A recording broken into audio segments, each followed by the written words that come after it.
And we told the viewers that the big story is that China has threatened to take countermeasures to safeguard its own rights and interests in response to what President Trump is saying. President Trump, like we told you, has put a new threat out to China, an additional 50% tariff on Chinese imports. Beijing Commerce Ministry said it would never accept the blackmail nature of the US and vowed to fight till the end. Okay, back to back updates coming in right now on Republic TV, viewers, and this is coming in as we see that Trump is refusing to press pause on any tariffs right now. Not only that, Trump also addressed the current tariff situation with China, criticizing Beijing for increasing tariffs in defiance of his earlier remarks. If that tariff is not removed by a certain time, we will impose an additional 50% on existing tariffs, he says. They become a wealthy nation because of the previous administration.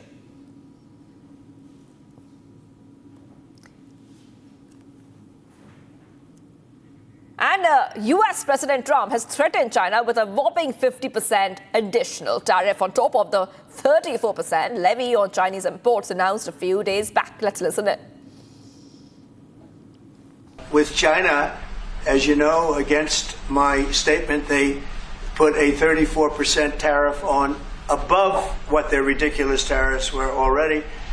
And I said, if that tariff isn't removed by tomorrow at 12 o'clock, we're putting a 50% tariff on above the tariffs that we put on.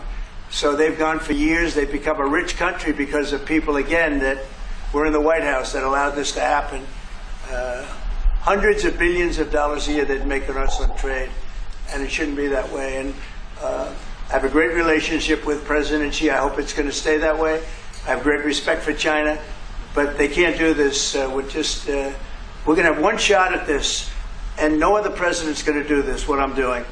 And I'll tell you what, it's an honor to do it, because we have been just destroyed, what they've done to our system.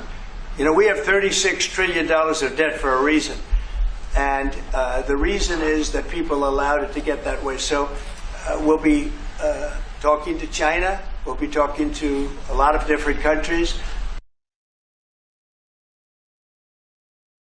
All right, we're joined right now by a guest, Mr. Kishore Subramaniam, financial expert, joining us live on Republic TV. Thank you for joining us here.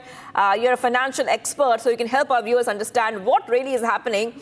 But from what we understand, Beijing is defiant and they are well prepared, and looks like, to weather the trade war. They're standing up to Trump. They're saying we're a protector of multilateralism. But the big question is, isn't this worrying for the global economy, Mr. Subramaniam? What is your perspective?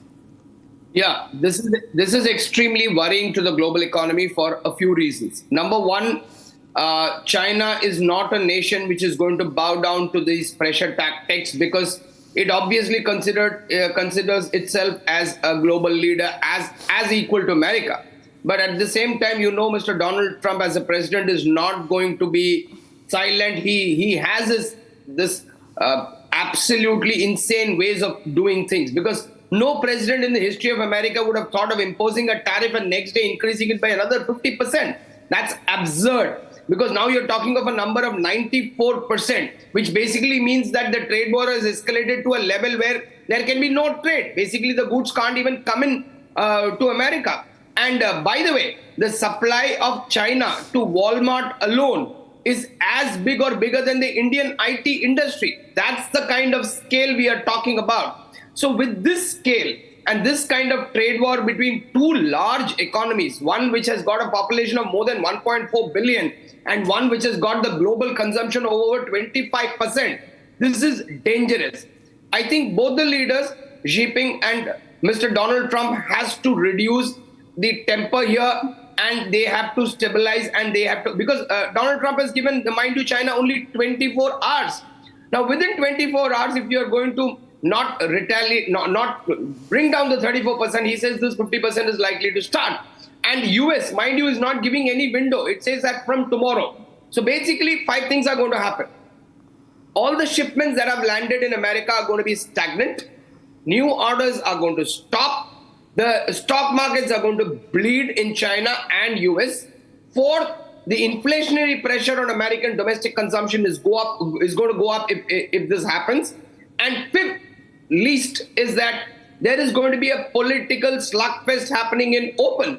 Now, what happens is that as Indians and as a country, we need to understand that the China +1 policy is going to favor India, provided we do soft talking, backdoor diplomacy, and convince America that for certain goods we can reduce the tariff and ensure that there is smoothness. Because the 26% imposed on India is not going to be fair, and it's not going to be easy for us to manage our business. Right. And I'm glad you brought up India's case, because reciprocal tariffs definitely will make trade and investment a little bit more difficult. And we are seeing that the global markets are going in red, and there's a lot of worry all over. Do you think that we are staring at a recession, or recession fears are also growing in the meanwhile? What is your perspective on this? So as far as recession is concerned, I have no doubt that there will be no recession in America. Please understand that the American economy is extremely resilient. And even after 2008, they did not go into a recession, but a short-term fall. The JP Morgan prediction and Goldman Sachs prediction of anywhere between 35 to 55, 60% of a possibility of recession, I don't think so that's going to happen. And as far as India is concerned, it's an insulated place, and you know that this is probably the best time to press the pedal on becoming a Vishwa Guru. Yes, the ecosystem that China has, we don't have. We are at least 20, 25 years behind. But if you start now, in 10 years, the change in leadership is going to happen. And three things will happen from here on. The appreciation of dollar vis-a-vis rupee will not accelerate any further. Number two, we can become the leader of the global south, and that's very critical for us as an economic position. Number three, you can substitute a lot of manufacturing from Vietnam, Cambodia, Bangladesh, and various other countries to India, provided we act fast. And last but not the least, we are very good in tactfulness and diplomacy, and I think we should use our soft power, as well as the fact that we are one of the largest consumption market in the globe with 1.44 billion, the most populated country, and we should use it to our advantage now. All right. Well, thank you for joining us, Mr. Kishore Subramaniam, a financial expert, for joining us here as we see trade and tariff war really escalate now in the past few days.